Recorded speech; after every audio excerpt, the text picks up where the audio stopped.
최수석 장로님이 선물을 많이 준비하신다고 하는데 퀴즈를 좀 내시겠죠? 그럼 우리도 조금 몸을 좀 풀어서 준비를 해야 되지 않을까요?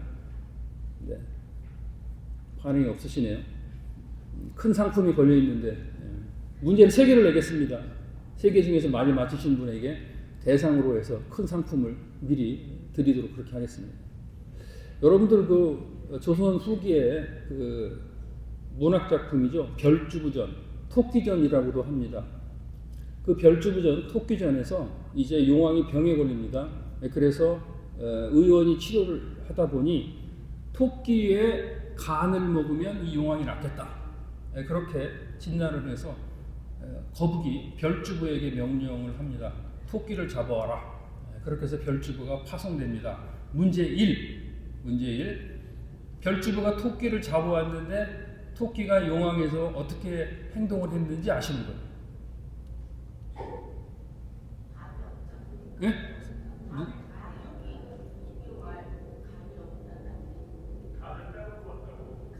간이 없다. 네.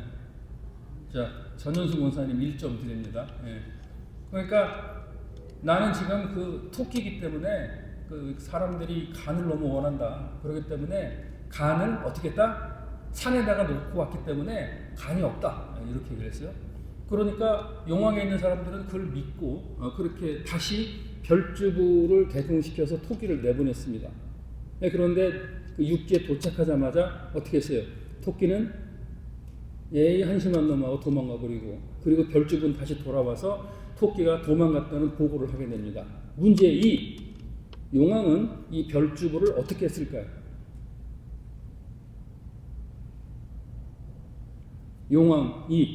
문제 2. 용왕은 이 별주부를 어떻게 했을까요? 큰 상품이 걸려 있습니다. 용왕이 별주부를 죽였습니다. 문제 3. 병에 걸렸던 용왕은 어떻게 됐을까요? 예? 누가 지금 죽었습니다 그랬어요? 그렇습니다. 별주부를 죽이고 용왕이 바로 죽었습니다. 그렇습니다. 누가 맞히신 거예요? 전원순 권사님하고 저기 남영자 권사님. 네, 상품은 뭐냐면요. 11월 23일 날 추수감사절 예배 때 2025년 하나님께서 나에게 베풀어 주신 간증을 하셔서 발표하는 그 특전을 드릴 테니까 미리 박수. 그래서 전현승 권사님, 남영자 권사님 미리 준비하셔서 그 추수감사절 예배 때 발표하실 수 있도록 특전의 상을 드리도록 하겠습니다. 별주부전, 토끼전이 상대적으로 그렇게 많이 알려지지 않은 것은 그렇게 사실은 뭐 좀 해악스럽기도 하지만 끝에가 좀 슬펐어요.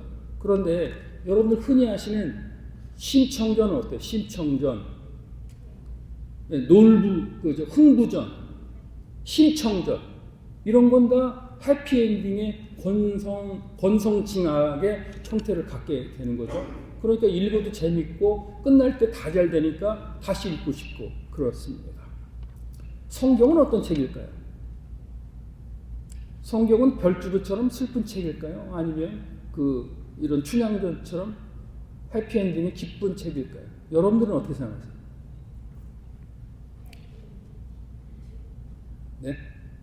네. 어떤 부분에서는 해피엔딩도 있고 어떤 부분에서는 상당히 새드한 부분도 있고 그렇죠. 근데 여러분들의 심정 이런 느낌의 감정 상태가 여러분들이 지금 성경을 읽을 때 해피하다고 하면 여러분은 해피하신 것이고 여러분들이 조금 슬픔에 차있으면 성경도 슬프게 읽힐 가능성이 많이 있습니다. 오늘 이제 요한복음 강의 33번째 시간인데 제목은 나를 따르라 입니다. 사진을 한 장 먼저 보여드리겠습니다.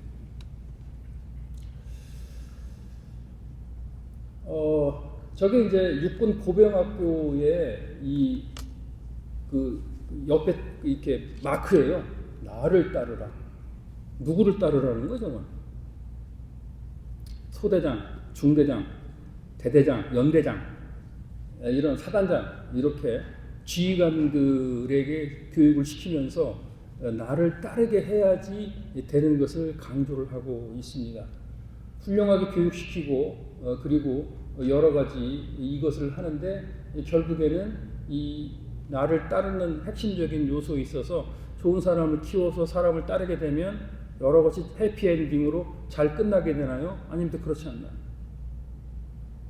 여러 가지 준비를 많이 하지만 저렇게 군대에서도 많은 사건 사고가 계속해서 이어지는 경우가 많이 있습니다. 사진 한 장, 두 번째 사진 보여드리겠습니다. 뭐예요? 읽을 줄 아시는 건 한번 읽어보십시오. 금융실명제 전격 단행, 김 대통령 긴급명령 발동. 이게 언제 때 일인지 혹시 아십니까? 예, 김영삼 대통령 있으니까 김영삼 대통령 때고, 예. 연도 대략 기억나는 연도. 예? 97년이요? 그건 IMF 때고 97년은. 그러니까 IMF가 97년 11월에 이제 구제금융을 받은 거고요. 요 때가 1993년 8월 12일이에요. 1993년 8월 12일 무슨 요일이다? 목요일이었어요. 네. 저는 그때 조흥은행에 다니고 있었습니다. 은행에 다니고 있었는데요. 11일 날 저녁 오후 아침부터 굉장히 분주하게 무슨 공문들이 오가고 했는데 무슨 그 전체 은행원들은 대기 상태로 하고 보안을 유지하고 집에 퇴근하지 말려고 인근 호텔에서 다 모여서 잠을 잤습니다. 그 다음 날은 은행 문을 목요일 날 2시부터 열어서 영업을 시작을 했습니다. 금융실명제 전에는 예를 들어서 내가 은행에서 통장을 만들려고 하면 주민등록번호를 넣어도 되고 안 넣어도 됐습니다. 그래서 동네 아주머니들이 개할 때 마포계 누구 이렇게 하면 그냥 통장을 만들어 줬어요. 주민등록번호가 없었습니다. 그런데 이 금융실명제가 시작되면서 따라야 했던 룰이 있는데 그게 뭐다? 첫 번째로 이름이 따로 들어갔어요. 이름하고 주민등록번호. 이게 확인이 안 되면 이제 통장이 안 만들어졌고 법인도 법인 이름과 법인 등록번호를 넣어야 법인 통장이 만들어진 게 그 계기가 됐습니다. 93년 8월 12일의 일입니다. 엄청난 파장이 있었고 그리고 지금은 당연히 뭐 미국에서도 계시면서 통장 만드시려면 소셜 번호하고 이름, 드라이브 라이센스에 있는 이름을 보여줘야 되고 그리고 그 리얼 아이디라고 하는 게 여권을 베이직으로 해야 되는데 드라이브 라이센스에 이상하게 만들어진 게 많으니까 그거 가지고 문제가 생기니까 리얼 아이디는 베이직이 어디냐면 여권에서 있는 국무부에서 있는 이름을 똑같이 소셜이랑 맞춰서 발행하는 것이 이제 리얼 아이디가 되는 거죠. 중요한 것은 이렇게 금융실명제가 시작됐을 때 따라간 게 뭐다? 그게 바로 이름과 실명이었다라고 하는 것입니다. 그러니까 오늘 12장 26절 말씀을 한번 보도록 하겠습니다. 본문 읽습니다. 시작. 사람이 나를 섬기려면 나를 따르라. 나 있는 곳에 나를 섬기는 자도 거기 있으리니 사람이 나를 섬기면 내 아버지께서 그를 귀히 여기시리라. 나를 따르라라는 얘기를 여기서 이제 예수님께서 하고 계십니다. 우리가 보병학교에서 훈련을 4개월을 갔는데요. 그때 훈육관이 하는 얘기가 있습니다. 훈련 시작할 때마다 나를 따라와. 그리고 오늘 니들 각오해. 이런 얘기를 꼭 했습니다. 나를 따라와. 그리고 각오해. 각오라는 게 뭡니까? 각오. 여러분들을 뭐 자녀들 혼날 때 그런 말씀 쓰시나요? 너 오늘 각오해. 이런 얘기. 쓰세요? 유연학 권사님? 옛날에 썼죠. 그래요? 그 반응이 어떻던가요? 그렇게 얘기하면? 그래요? 네. 각오라는 말이 그게 한문을 풀어보면 깨달을 깨닫고 오자는 뭐다? 깨달을 오. 그래서 각오라는 얘기는 깨닫고 깨달아라. 그래서 이것을 바꾸면 나의 인식과 결단을 해라 라고 했을 때 각오해! 이런 얘기를 하는. 그런데 이제 여기서 오늘 이제 본문은 뭐냐면 사람들이 나를 따르려면 섬기려면 나를 따르라 이렇게 말씀을 하시고 나 있는 곳에 나를 섬기는 자도 거기 있으리니 사람이 나를 섬기면 내 아버지께서 그를 귀히 여기시리라 라고 하는 요한복음 12장 26절의 말씀이 핵심 문장이 되는 겁니다. 12장 31절 32절 말씀 한번 보도록 하겠습니다. 읽습니다. 시작. 이제 이 세상에 대한 심판이 이르렀으니 이 세상의 임금이 쫓겨나리라. 32절. 내가 땅에서 들리면 모든 사람을 내게로 이끌겠노라 하시니. 아멘. 이게 세상의 임금이 쫓겨나리라는 게 무슨 뜻인가요? 세상의 임금이 쫓겨나리라. 정권이 바뀐다는 뜻인가요? 세상의 임금이 쫓겨난다. 이것은 이제 이 세상의 멸망의 날이 가까운다는 것을 말씀을 하고 계시는 것입니다. 여러분들 우리들 흔히들 교회를 섬긴다라는 말을 쓰기도 하고 누구를 섬긴다, 교회에서 섬긴다라는 말을 많이 사용을 하시죠. 많이 들었고, 그런데 이 섬긴다고 한다는 것이 무슨 뜻인가요? 섬긴다.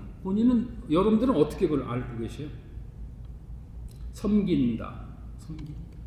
혹은 그 섬긴다라는 것이 우리가 이제 교회에서 쓰는 용어로 이제 집사라고 하는 부분으로 집사님, 직분에 따라 권사님, 이렇게 쭉 장로님 이렇게 나누기도 하죠.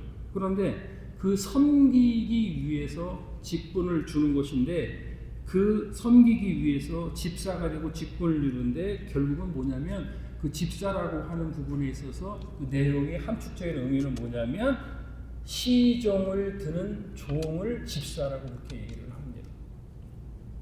그러니까 여러분들이 교회에서 섬기고 누구를 섬긴다고 말씀하시면서 그 일을 하는 것은 뭐다? 내가 주인이 되는 것이 아니라 내가 종이 되는 형태를 얘기를 하게 되는 것입니다. 그러면 그 종이 돼서 섬기는 형태를 성경에서 어떻게 얘기하는지를 한번 보도록 하겠습니다. 빌립보서 2장 6절과 7절 말씀입니다. 읽습니다. 시작. 그는 근본 하나님의 본체시나 하나님과 동등됨을 취할 것으로 여기지 아니하시고 오히려 자기를 비워 종의 형체를 가지사 사람들과 같이 되셨고, 예수 그리스도는 하나님의 독생자 아들이신데 우리의 구원을 위해서 성육신하셔서 이 땅에 오신 사건을 우리는 성육신하신 사건, 그것을 기려서 크리스마스라고 그렇게 지내고 있습니다. 그러니까 결국은 예수님께서는 하나님과 동등됨을 취하지 아니하고 오히려 자기를 비워 종의 형체를 가지셨다라고. 그것이 뭐다? 바로 예수 그리스도의 섬김을 얘기하고 계시는 것입니다. 누가복음 22장 27절 말씀 읽겠습니다. 시작. 앉아서 먹는 자가 크냐 섬기는 자가 크냐, 앉아서 먹는 자가 아니냐, 그러나 나는 섬기는 자로 너희 중에 있느니라. 여러분들 서빙을 하는 사람이 앉아서 서빙할 수는 없잖아요. 그래서 앉아있는 분에게 서 있는 사람이 서빙을 하게 되는데, 이때 앉아있는 사람이 크냐 서 있는 사람이 크냐, 여러분들 생각은 어떠세요? 앉아있는 사람이 좀 크지 않으신가? 네. 예수님이 하신 말씀 핵심 뭐죠? 섬기는 자로 먹는 자가 아니라 서서 서빙하는 자가 크다라고 말씀을 하셔서 결국은 이제 섬긴다라고 하는 것을 얘기를 하고 있는 것입니다. 12장 27절 말씀 보겠습니다. 12장 27절. 그리고 이제 요한복음 12장 27절 말씀 읽습니다. 시작. 지금 내 마음이 괴로우니 무슨 말을 하리요? 아버지여, 나를 구원하여 이 때를 면하게 하여 주옵소서. 그러나 내가 이를 위하여 이때에 왔나이다. 예수님께서 성육신하셔서 하나님의 아들이지만 우리에게 오신 이유를 퀴즈나 문제로 낸다면 여러분들은 뭐라고 답하시겠어요? 예수님께서 왜 이 땅에 오셨습니까? 죄악으로 가득 차고 범죄하여 죄인인 사람이 하나님 앞으로 나아갈 수가 없기 때문에 나와 하나님과의 관계성에서 브릿지를 놓고 그 브릿지를 놓기 위해서는 십자가에 피 흘려 몸 흘려 죽으셔야지만이 가능했기 때문에 하나님의 아들 독생자 예수 그리스도가 성육신하셔서 100% 하나님이 100% 참 인간으로 이 땅에 오신 것이고, 그리고 이때를 위해 왔노라 하면 내가 모든 인류, 저와 여러분과 모든 인류의 죄악한 자를 위해서 십자가에서 죽으시려고 이 땅에 오신 거예요. 이제 그것이 바로 이때를 위해서 왔노라라고 얘기하시는 거고, 이것이 바로 뭐다? 철저히 종의 모습으로 섬기는 예수 그리스도를 말씀을 하고 있는 것입니다. 누가복음 17장 7절의 말씀 보겠습니다. 읽습니다. 시작. 너희 중에 누구에게 밭을 갈거나 양을 치거나 하는 종이 있어 밭에서 돌아오면 그더러 곧 와 앉아서 먹으라 말할 자가 있느냐. 17장 10절 한번 읽습니다. 시작. 이와 같이 너희도 명령받은 것을 다 행한 후에 이르기를 우리는 무익한 종이라 우리가 하여야 할 일을 한 것뿐이라 할지라. 이 말씀은 결국은 예수 그리스도는 이때를 위해서 오셨고, 그리고 난 다음에 여러 사람들이 이제 종의 형체를 갖고 오셨다라고 하면서 예수 그리스도를 숭상할 수 있는 여러 가지 부분이 있지만, 예수님께서는 철저한 종으로 저와 여러분들이 섬기러 오셨다라고 하는 것을 다시 한번 말씀을 해주시고 있는 것이고, 그리고 예수님이 섬기는 자세는 뭐다라고 하는 것을 쉽게 설명을 하자면, 여러분 혹시 머슴이라고 하는 사람들을 보신 적이 있나요? 시골에서 농사 짓거나 뭐 할 때 머슴 네, 있으세요? 네, 그 머슴들이 있는데 그런 형태를 갖고 있다라는 말씀을 하시는 것이고요. 그 소작농이나 이렇게 소작을 주는 사람이 머슴들을 다 상대할 수 없기 때문에 그 머슴 중에서 대표를 한 사람 뽑죠. 그래서 그 사람에게 모든 것을 중간 반장으로 역할을 감당하게 하는데, 그런 사람을 우리는 마름이라고 얘기를 합니다. 마름. 그러니까 똑같은 머슴인데 그 사람은 지휘권이 있고 나머지는 그렇지 않은데, 여기서 예수님 말씀하시는 것은 나를 따르는데 여러 가지 것이 있지만 내가 종의 형태로 왔지만 결국에는 철저한 종의 일상과 종의 형태를 가지고 섬겨야 된다. 그리고 이제 10절에 보면 우리는 내가 직분도 없고 무엇을 했고 내 능력과 경험으로 해서 한 것 같지만 결국에는 예수 그리스도가 우리를 위해서 한 것에 비하면 나는 유익한 게 하나도 없던 무익한 종이다라고 하는 자기 고백이 나와야 된다고 하는 말씀을 해주시는데, 왜 그 말씀을 하시느냐? 나를 따르려면 그렇게 하라는 자세적인 말씀을 해주시고 있는 겁니다. 그렇다면 우리가 왜 예수 그리스도를 따라야 합니까? 군대입니까? 왜 따라야 합니까? 여러분들은 예수 그리스도를 왜 따르세요? 따르십니까? 네. 안 따라 나는. 그러신 분 있으세요? 요한복음 6장 38절로 40절의 말씀에 보면 우리가 예수 그리스도를 따라야 될 이유가 나와 있는 겁니다. 읽습니다. 시작. 내가 하늘에서 내려온 것은 내 뜻을 행하려 함이 아니요 나를 보내신 이의 뜻을 행하려 함이니, 나를 보내신 이의 뜻은 내게 주신 자 중에 내가 하나도 잃어버리지 아니하고 마지막 날에 다시 살리는 이것이니라. 40절. 내 아버지의 뜻은 아들을 보고 믿는 자마다 영생을 얻는 이것이니 마지막 날에 내가 이를 다시 살리리라 하시니라. 아멘. 뭡니까? 우리가 예수 그리스도를 따르는 이유가 뭡니까? 그렇습니다. 영생에 있는 것입니다. 구원을 위하여 영생에 이르게 되는 것이죠. 그러니까 예수 그리스도가 하는 일은 뭐다? 세상을 구원하는 일이고 나를 구원하는 일이기 때문에 우리는 예수 그리스도를 따른다고 하는 거죠. 그러면 예수 그리스도를 따르려고 해서 그 당위성과 원칙이 해석이 딱 되면 이제 12장 오늘 본문 12장 24절에 이런 말씀을 주셨습니다. 읽습니다. 시작. 내가 진실로 진실로 너희에게 이르노니 한 알의 밀이 땅에 떨어져 죽지 아니하면 한 알 그대로 있고 죽으면 많은 열매를 맺느니라. 25절. 자기의 생명을 사랑하는 자는 잃어버릴 것이요 이 세상에서 자기 생명을 미워하는 자는 영생토록 보존하리라. 예수님께서 우리를 구원하시기 때문에 우리는 예수 그리스도를 따르는데, 이제 그 예수 그리스도를 따르기 위해서 우리에게 적용되는 파트를 말씀해 주시는데 두 가지 말씀을 해 주신단 말이에요. 뭐냐면 첫째, 썩는 미랄이 되라는 거예요. 그러니까 유익해서 내가 뭔가 있는 것처럼 하는 유익한 종의 형체를 갖지 말고 섬긴다고 하지만 무익한 종이다. 내가 한 건 아무것도 없다라고 하면서 결국에는 내가 하나의 미랄이 돼서 썩어지는 거름으로 역할을 하라는 거예요. 여러분들에게 그 썩는 미랄이라는 것, 썩는 미랄. 여러분들은 지금 우리가 교회를 떠나서 가정으로 본다면 한 결혼을 사랑해서 결혼해서 자녀를 낳고 그 자녀 어린 핏덩이를 이렇게 키워서 이 지금까지 성장시킨 것도 사실은 부모의 몸과 마음과 영혼을 가르는 것이 자식이 된 거예요.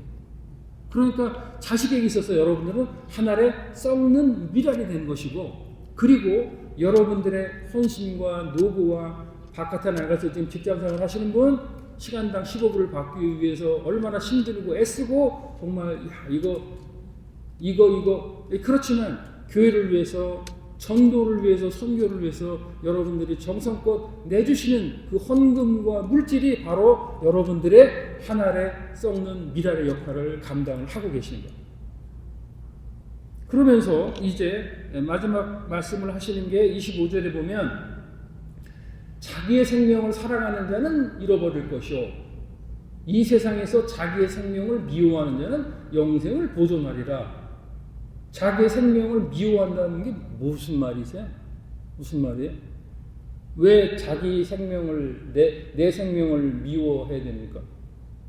자살해야 됩니까? 그래서 이제 조금 성경의 깊이가 있고 그 한국의 해석 번역국이 좀 엄해하면 영어 성경을 보셔야 되고, 영어 성경도 봤는데 그게 뜻이 이게 무슨 뜻인지 해석이 조금 불분명하면 그러면 이제 원전 헬라어를 보시면 이 뜻은 알 수가 있습니다. 여기서 이제 자기 생명이라고 하는 건, 생명이라고 하는 것은 우리가 흔히 이제 그 헬라어로 푸시케라고 하는 말을 쓰는데요. 푸시케라고 하는 것은 생명이라고 하는 뜻도 있지만 문장에 따라서 푸시케라고 하는 것은 자기 생각, 자기 의지, 자기 소원, 자기 뜻, 자기가 드러낸 이것이 푸시케로 쓰인 것이에요. 그러니까 여기서는 뭐냐면 자기의 뜻과 주장과 의지를 펼치지 말라는 거고, 자기와 뜻과 주장과 의지를 펼치려고 하면 자기 씨앗이 썩어지지 않고 또 왕성하게 자기 나무가 커야 되는데, 다른 나무가 크기 위해서 자기는 하나의 미랄에 대해서 죽어야 되고, 그리고 예수 그리스도를 따르기 위해서는 내 생각, 내 뜻, 내 경험 이런 것을 주장하지 말고 나는 무익한 종이기 때문에 그 일을 따라간다라는 자세를 가지라고 하는 말씀을 주고 계십니다. 마가복음 8장 34절 말씀으로 이어서 보겠습니다. 읽습니다. 시작. 무리가 제자들을 불러 그치되 누구든지 나를 따라오려거든 자기를 부인하고 자기 십자가를 지고 나를 따를 것이다. 그러니까 예수 그리스도를 따르는, 여러 가지 왜 따라야 되는가? 예수 그리스도가 구원과 영생의 창조주기 때문에 따라간다. 그러면 따라가려면 어떻게 따라가야 되냐? 하나를 썩는 미랄이 되고, 그리고 내 생명, 내 뜻, 내 의지를 부인하고 따라야 된다. 그리고 이제 마가복음 8장 34절에서는 자기를 부인하고, 이것이 이제 그 전에 해석된 내용이고, 그리고 연결을 하면 자기 십자가를 지고 어떻게 해라? 나를 따르라라고. 여러분들에게 묻습니다. 여러분들은 이제 자기 십자가라고 하는 부분이 여러분들은 뭐라고 생각하세요? 각자 다 자기 십자가들이 있습니다. 자기 십자가만 커 보이고 남의 십자가는 작게 보이지만 그 무게를 달아보면 그 무게는 다 똑같습니다.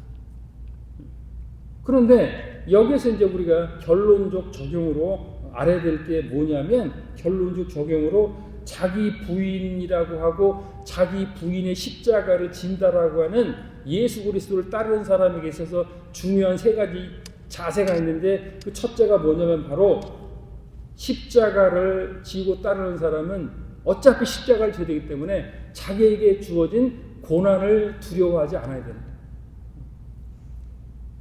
무서워, 힘들어, 그렇다고 그것이 피해질 수 있는 부분이 아닌 것이에요. 예. 어쨌든 하나님 만나러 가기 전까지는 자기 체급에 맞게, 자기 형편에 맞게, 그래도 예전에 그런 얘기가 있었죠. 힘든 사람한테 종이 한 장 올려놓으면 그 사람이 무너진다, 이런 말이 있어요. 그 종이 한 장, 이게 무슨 힘이 있겠어요. 그런데 그 사람이 지고 있는 짐이 무거우면 종이 한 장만 얹어놓으면 바로 허물어진다는 그런 말이 있어요. 그렇기 때문에 결국에는 하나님께서는 여러분과 저의 임계점을 잘 아시기 때문에 십자가의 고난을 주시고 어려움을 주시지만 결국은 우리는 그런 것에 대해서 두려운 생각을 갖지 말고, 어려운 일이 닥쳐도 자기를 부인을 하지만 자기 십자가를 지는 것은 두려운 마음을 갖지 말아야 된다. 두려운 마음은 예수 그리스도의 마음이 아니라 사탄이 나에게 주는 마음이고, 걱정, 의심 또한 그런 얘기를 하고 있는 것입니다. 그리고 두 번째로는 뭐냐면, 십자가의 길을 걷는 사람은, 여기서 오늘 전체 주제가 뭐냐면 따르는 겁니다. 따른다는 건 뭐죠? Follow me. 내 주장과 내 뜻대로 따르는 것이 아니라 순종을 하면서 성경에 나와 있는 예수 그리스도의 행적을 따라가는 것입니다. 보병학교에서는 Follow me 해서 따라오지 않는 사람을 직결 처분할 수 있는 것까지도 줍니다. 왜냐하면 전쟁에서 이겨야 되기 때문에. 그렇지만 우리가 예수 그리스도를 안 따른다고 죽일 수 있습니까? 그러면 각자가 어떻게 됩니까? 예수 그리스도 따르려면 내 생각은 이런데 이거 이런 거 아닌가? 이건 이렇게 하면 효율성이 떨어지지 않나? 이런 것을 주장하지 말라는, 그냥 예수님이 말하신 것처럼 얘기하면 순종, 따라가는 것, 이런 것이 자기 십자가를 지는 길이고요. 그리고 결국에는 그것이 합쳐져서 이런 상태가 되면, 그러니까 두려움을 하지 않고 예수 그리스도의 십자가를 따르겠다는 순종이 있게 되면, 그러면 거기에 두 가지의 마지막으로 합쳐지는 부분이 뭐냐면, 내가 포기가 되고 그리고 하나님의 뜻대로 따라가게 됩니다. 하나님의 뜻을 어떻게 발견하십니까? 매일 성경 속에 읽고 묵상하면서 하나님이 내게 주신 편지를 읽어보고 하나님의 뜻을 발견하게 되는 것이고, 그래서 우리는 매일 묵상을 하고 큐티를 하게 되는 것입니다. 그리고 또 여러분들은 모여서 기도하시면서 아뢰기도 하고 듣기도 하고, 하나님 뜻이 어떤지를 기도를 통해서 하면 하나님께서 성경을 통해서, 이웃사람을 통해서, 우리 교회를 통해서, 설교를 통해서 말씀으로 해서 하나님 뜻을 알려주시고, 그리고 그 길로 갔을 때 어떤 일이 생기냐면, 이제 12장 26절 말씀에 섬기는 자, 그렇게 따라서 순종하고 섬기는 자에게 있는 보상을 말씀을 해주고 계십니다. 읽습니다. 시작. 사람이 나를 섬기려면 나를 따르라. 나 있는 곳에 나를 섬기는 자도 거기 있으리니 사람이 나를 섬기면 내 아버지께서 그를 귀히 여기시리라.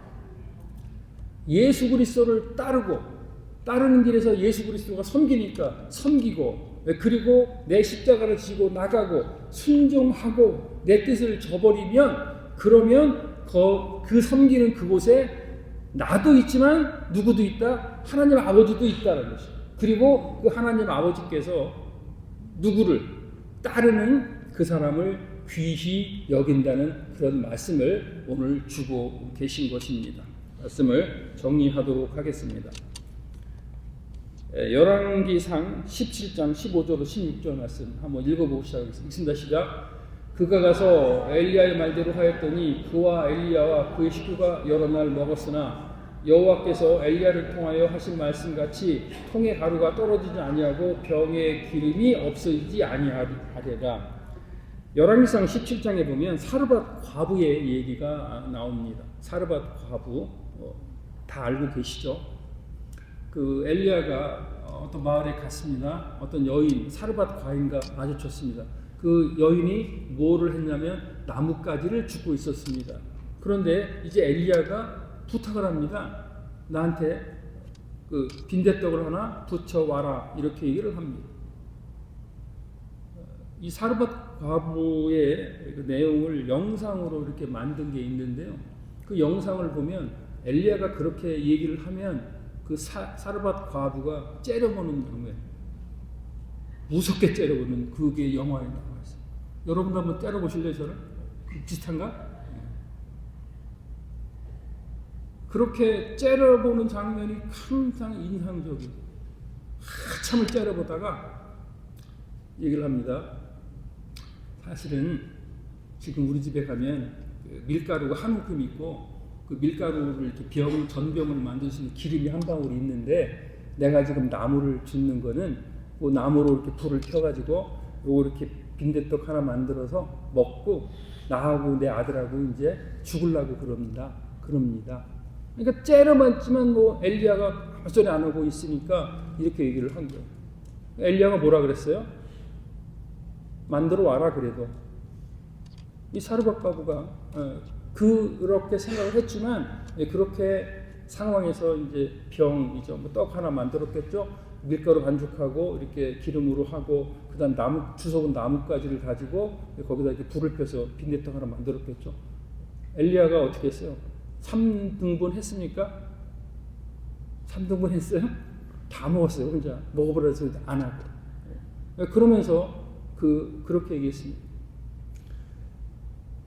이제 너희 집에 그 밀가루를 담았던 그 통과 그리고 기름을 담았던 그 병이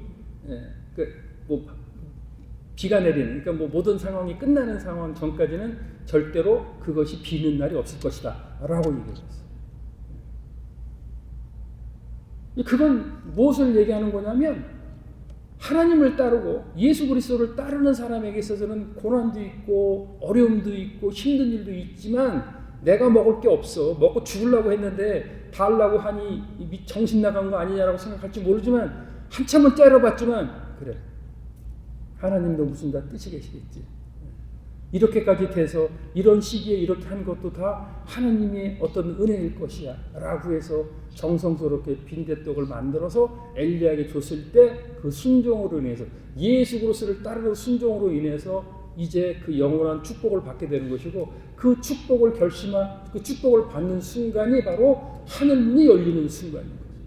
여러분들에게 있어서 지금 여러분들의 그 그릇과 밀가루 담을 통과 기름이 떨어져 있는 분도 있을 수 있어요.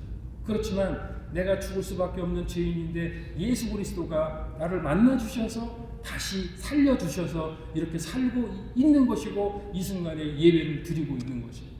사르밧 과부가 그렇게 해서 이제 그 통에 밀가루와 기름이 마르지 않고 잘 먹고 잘 살아야 되는데 그 같이 먹고 죽으려고 하는 아들이 바로 그 다음 절에 병이 들어서 어떻게 돼요?